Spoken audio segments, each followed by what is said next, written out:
Hello folks, Reverend Crystal Cox here, and I want to talk to you today about something that's pretty serious. I hope that you in Port Townsend will share this video. Now, back in my day, we used to say, don't shoot the messenger, right? I first learned about it when I was a kid.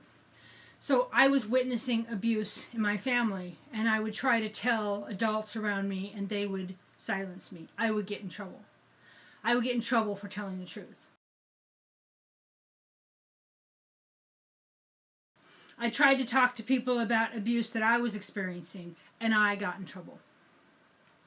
Fast forward decades, and I started exposing corruption. And every time I would expose something, I would get in trouble. My websites would be shut down. My businesses would be shut down. I would be investigated. I would get some sort of fine. I would lose my rights and my content, my business.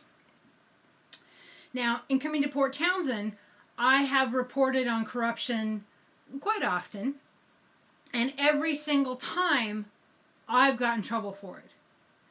When I stood up for Michael Allmain, the whole town came at me. People threatened me. Okay, my stuff got removed online. It stood up for a stranger. The police harassed me. I was living in my car at the time. They started harassing me. They threatened to impound my car. So, through the Julie Jamon investigations and what I found in public records and what people have told me, I've reported the truth to the Port Townsend Police, to the Coast Guard, to the bar complaints, the judge complaints. And every time I have reached out to the Jefferson County officials to report a crime with proof and with witnesses, they investigated me. They came after the messenger. I was in a documentary one time back in the day, and I used to say, I didn't create what was happening in the room. Bad things were happening in the room for decades, and I just turned the light on, right? And then when I did my investigative blogging, I would take, like say there's a giant mountain of paper, and I take the bottom one out and I make it searchable online. I didn't put it online. I'm just talking about it. So in Port Townsend, when I blow the whistle, when I share public records, when I tell the truth, and as a mandatory reporter when I tell the truth, I'm investigated. I've got protective orders against me. I've got criminal charges sent to the prosecutor. I've got the prosecutor trying to arrest me, trying to silence me. I've got the judge that wants to get me in contempt of court for posting court hearings. Okay? So I'm the messenger, and they want to investigate and charge me. Okay? It's happened my whole life. I'm going to tell you here in the next video, coming up here sometime, about my experience with Jenny Ellison in Port Townsend, a local gal that I met through my investigations of everything that was happening at the Julie Jamon press conference. I found out in public records that Libby Winstrom's crew and team was there. I found other public records of people that worked for Libby Winstrom who had provided city council and others with body armor and guns. So I was investigating it. That's how I come across Jenny. I'm going to share my experience with Jenny Ellison. This court hearing I'm going to tell you about now is related to that. I have about 8 protective orders against me, so I'm going to be vague. Okay, so last winter, I had some whistleblowers within Libby Winstrom's nonprofit organization contact me and ask me to do interviews because they wanted to expose what had happened to Braith Miller's boat Touchstone that was sank. They wanted to expose things that was happening within Libby Winstrom's nonprofit.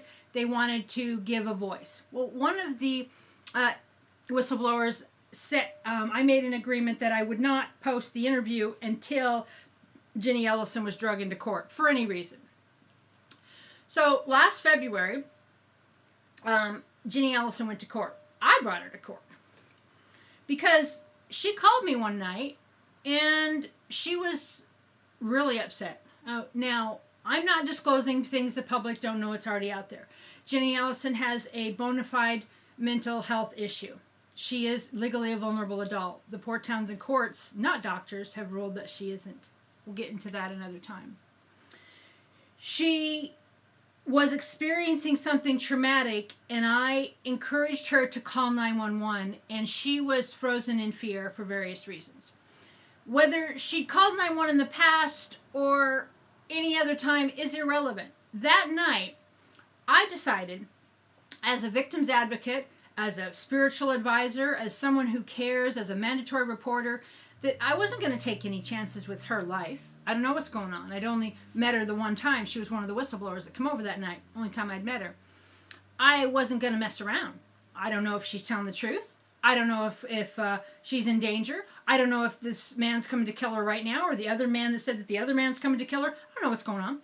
So I called 911 to do the right thing so that the police could go and see what's going on. So I did. Now, 911 asked me if Jenny had a protective order against any of the parties that I was talking about. And I said, no, she doesn't.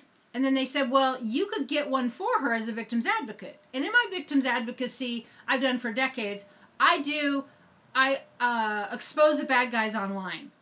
I drum up investigation and drum up things for discovery and lawsuits, and that's how I give victims a voice. Even though the Port Townsend courts say what I do has no lawful purpose and it's just harassment and it's illegal, but they won't charge me in a criminal court. They just say it's illegal in a civil court, right? And then they give everybody protective orders against me.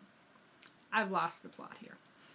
Anyway, so I had never got a protective order for someone else. That wasn't part of the thing I did with my nonprofit. And so I said, oh, well, how do I go about doing that for someone else? So the 911 dispatch explained it to me. And then I was also contacted by a detective who explained that, yes, here's how you do protective order stuff. So my intentions was just to help Jenny. I didn't know what was going on. I knew the name of the man that lived with her, so I put him in the protective order to protect her. I didn't know he was a landlord, didn't know he owned the property, didn't know his connection to anything.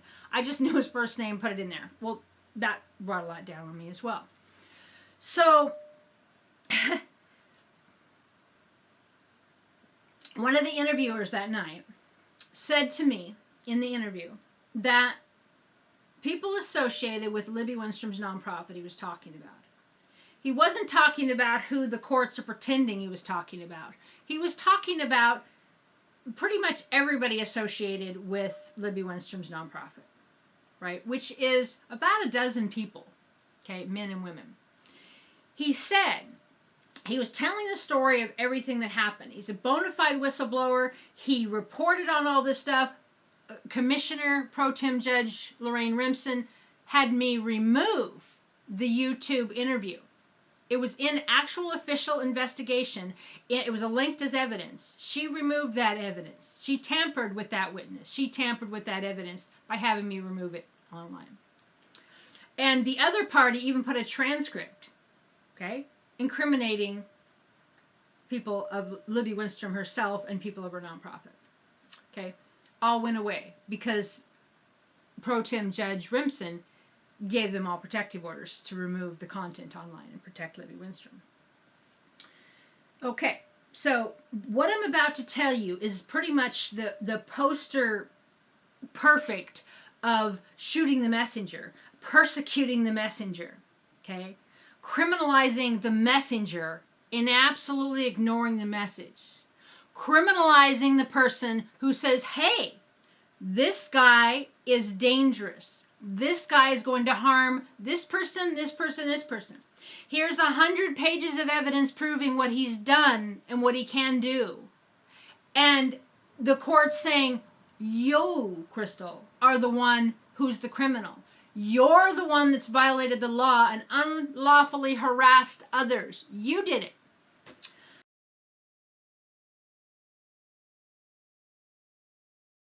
Okay, so one of the interviewers said about Libby Winstrom's nonprofit, said, well, and this isn't verbatim, and this is just my story, okay? I'm going to do federal investigation reports on it. I'm going to do court documents on this because this is absolutely disturbing.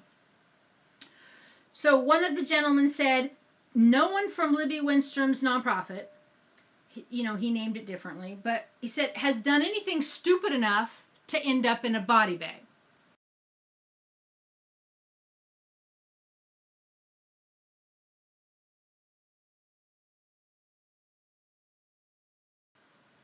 But if they come to my house, that's going to be a different story. Okay? Something like that. So he wasn't threatening to kill anybody. He wasn't threatening to put anybody in a body bag. That was just his lingo. But it was alarming and creepy, right? And I nervous laughed. Never had the man in my house before. Never seen him after. He did message me a couple times after. But I did a nervous laugh. Well, Libby's nonprofit people made that sound like that I was, supporting offing them, right? So they got protective orders against me. So that's what the guy said. So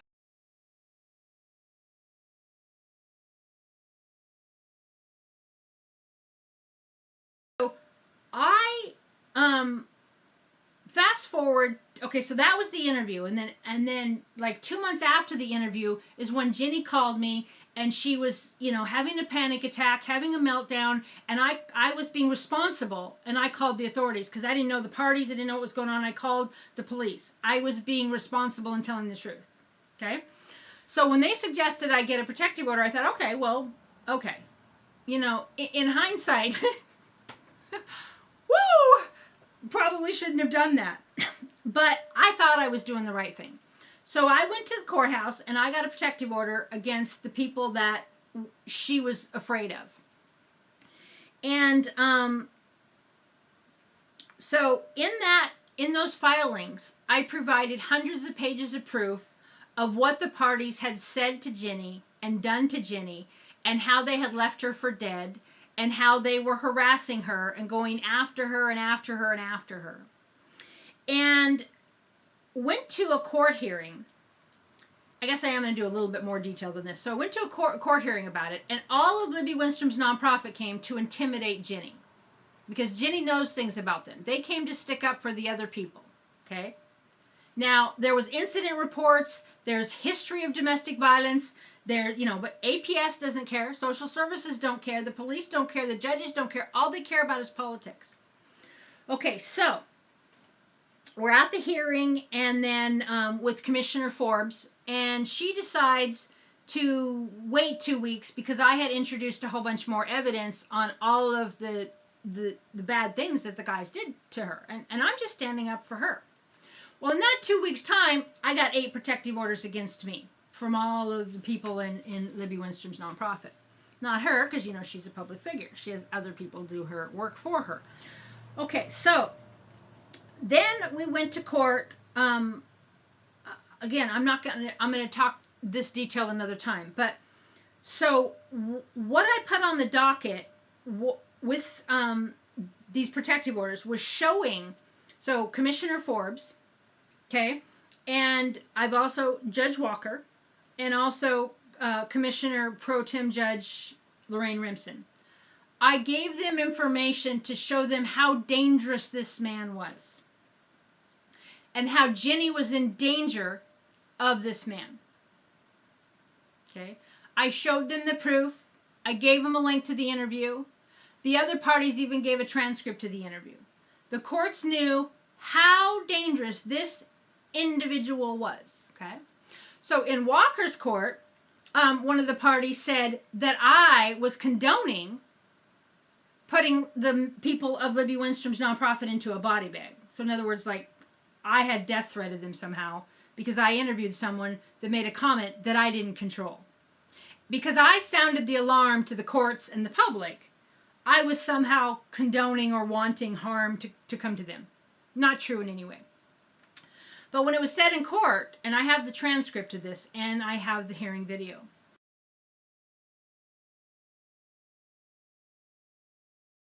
Please rise. Jefferson County District Court is back in session.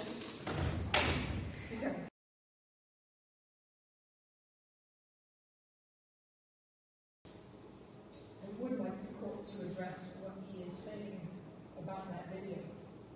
I did an interview with Sailors Rescue Whistleblowers, and 3 people came to my house. Jimmy Ellen, to discuss the touchstone rescue of a boat that was in. Billy said his boat, and I wanted to get their testimony. I never met him. He's 6'4". He did say that, and I apologized.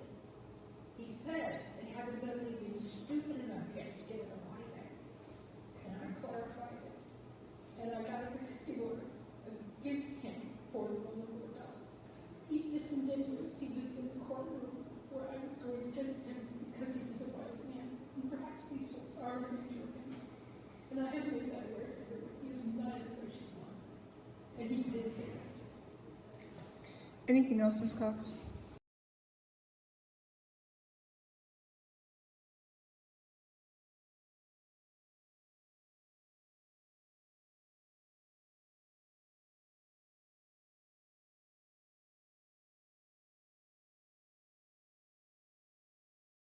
I said, Judge Walker, this is serious. The man said this. And I think that Libby Winstrom's nonprofit, that these people are in danger. He's a dangerous man.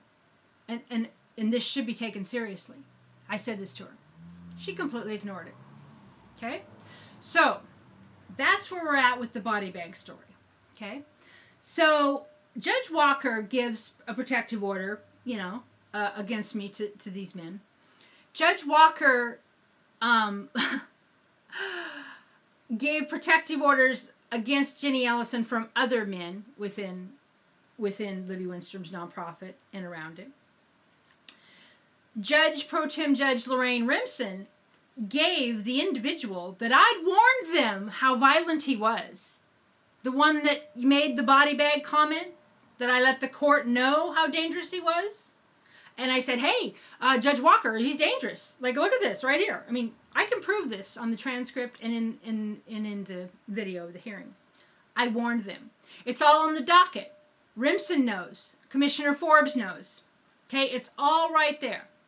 So what they did is they threw out the protective orders protecting Jenny Ellison, someone who has mental health issues, a woman, a vulnerable adult.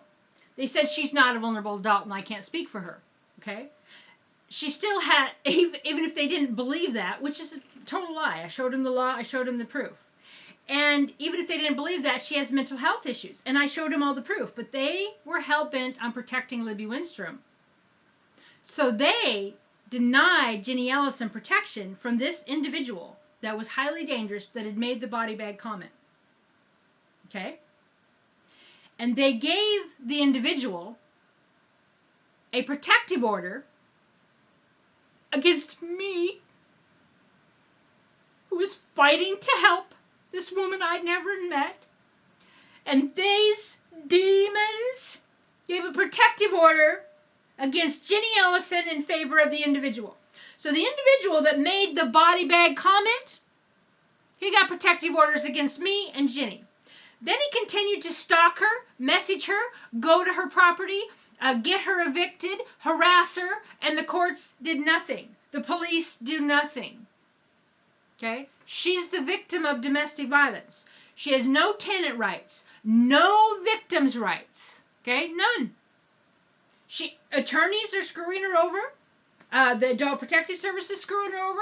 The cops, everybody's just ignoring it because they're protecting politics. Okay? So the man, the individual, I'm calling him individual for a reason here, we'll get to that, that's made the body bag comment that I put, that was in the interview, and that the individual put on the docket in a transcript. So all of these judges seen this transcript.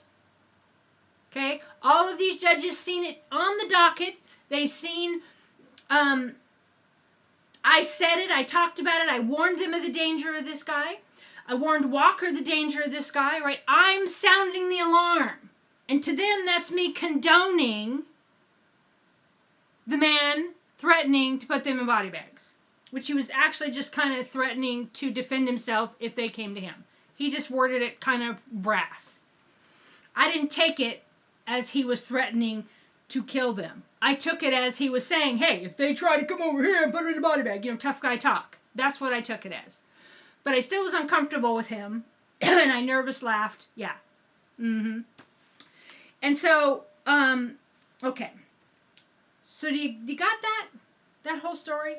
I just want to sum it up again. The individual that made the comment about putting Libby Winstrom's nonprofit people into a body bag. I was at a court hearing where I told Judge Walker, this man is dangerous. It's on the transcript. I told Remsen. I told Commissioner Forbes. It's all there, okay? All right. So I wanted to appeal to the Washington State Appeals Board all of these protective orders. But I took it to the people in my nonprofit board, and they said, look, we can't afford 3. You have to pick one.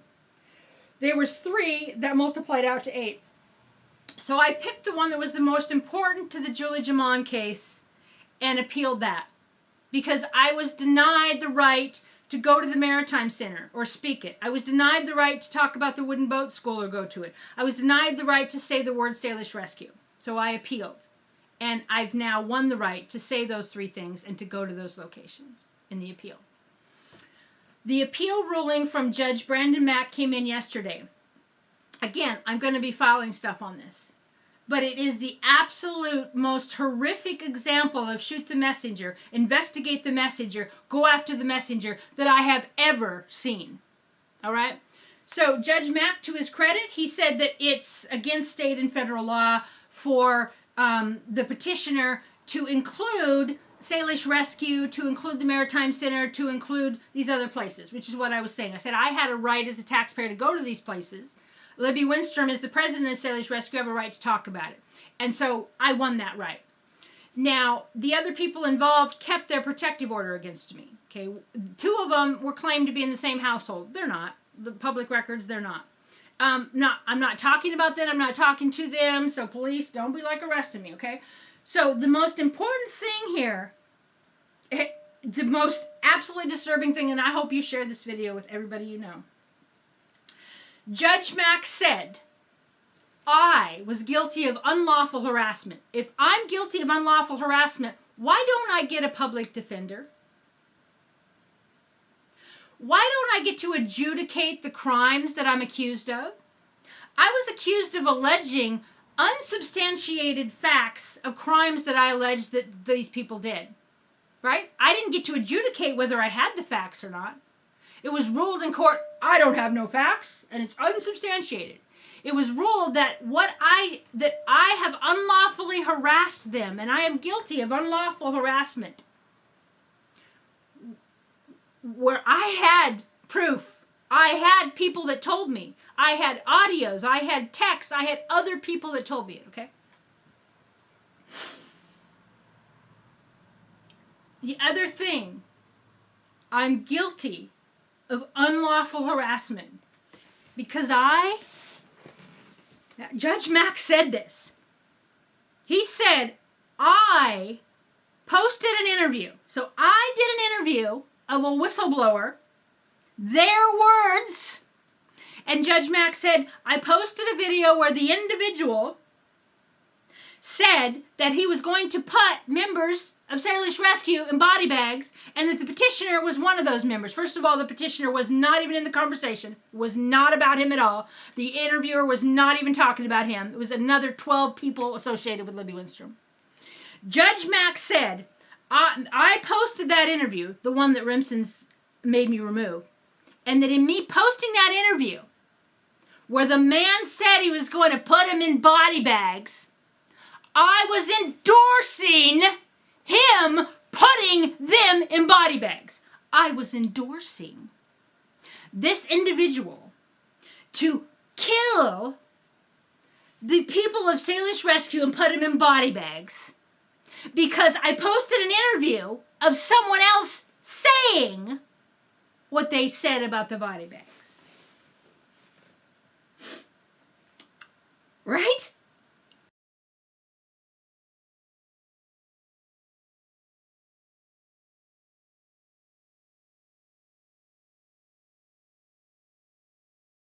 Heartbreaking is beyond belief.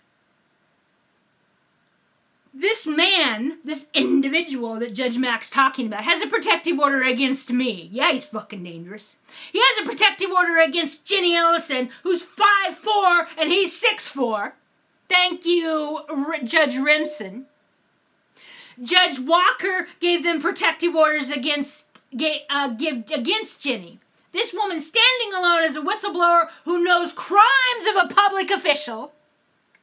And she has been evicted. She's been nearly killed. She's been hospitalized. All her victims' rights, domestic violence rights, all stripped from her because she knows about the dirty deeds of Port Townsend. And this Judge Mack says, I was endorsing death upon Salish Rescue to put him in body bags because I posted an interview sounding the alarm going, hello, police, world, TikTok, Twitter, Facebook, everybody, this man's dangerous, help Jenny. I told the courts I filed a criminal complaint about it, and then I sent a notice, and Judge Rimson saw it was on the docket. I sent a notice of my criminal complaint, warning the public about this man and how in danger Jenny was in danger. So now, they all get to keep their public record against me because I'm the messenger. This guy not been investigated. The individual, he's got protective orders against Jenny, keeps harassing her. The individual's free to do what he wants. The individual has a protective order against me. He's constantly harassing Jenny. The courts didn't say nothing about the man who said it. But because I sounded the alarm, I have endorsed putting Salish Rescue in body bags. Now, I have been investigative blogging for decades, and now I do victims advocacy. That is the most heinous thing that has ever been said about me. That every time in Port Townsend when I tell about a crime, I'm investigated. I sound the whistle, help Jenny Ellison. Oh my God, this individual's going to hurt her. Then all of Salish Rescue gets protective orders against me, the messenger, and the fucking Port Townsend courts say, yep, protect them. Don't protect Jenny, and we don't care about Crystal, and we don't care about what she says. But you know what? She has committed a crime because she posted an interview of someone else saying it. She's committed a crime because she's filed protective orders and said this guy said it. Okay? It's right there in the hearing. I have all the hearing videos. Okay, and I have a transcript from the one from Walker's case. Judge Brandon Mack saw the transcript. It says right there in the transcript where I'm like, Judge Walker, yes, I agree. The petitioner's right. Salish Rescue's in danger. This man is dangerous. Please do something. Okay? I sound the alarm to every one of these judges, all of the police, all of the detectives, all the community, and now I'm convicted in the court of public protective orders where they commit you crimes, but you can't adjudicate the crimes, and you don't get a public defender. Okay. Judge Mack said I'm guilty of unlawful harassment, and for an unlawful purpose. It's not an unlawful purpose. First of all, I drum up evidence. Secondly, I'm helping victims. I'm sounding the alarm. I'm sounding the alarm about this dangerous individual. So I'm the bad guy, but the dangerous individual, we don't care about him. We only care about you, Crystal. Now, I'm going to be filing things in the court, and I'm going to do what I can to fight back on this. But it's the most heinous thing that has ever been said, and I've been doing this for decades and horrible things. For him to say that I was condoning, he said I endorsed it. It was an endorsement of putting the men of Salish Rescue in body bags because I posted an interview warning the public that this man was a danger and saying it. I put it on the docket with Rimson, Commissioner Forbes, Walker, the Port Townsend Police, the Jefferson County Sheriff, the detective. I told them all about this individual. And now Judge Mack says, I've committed a crime and I've unlawfully harassed the people of Salish Rescue because I posted an interview about someone else talking about the body bags, which we just went over. I'm the messenger. I'm guilty of a crime. But the person who said it gets protective orders against us. Big old tall man, we're the ones in danger. Salish Rescue's in danger, but I'm the one punished. Please share this. This is how the Jefferson County courts work.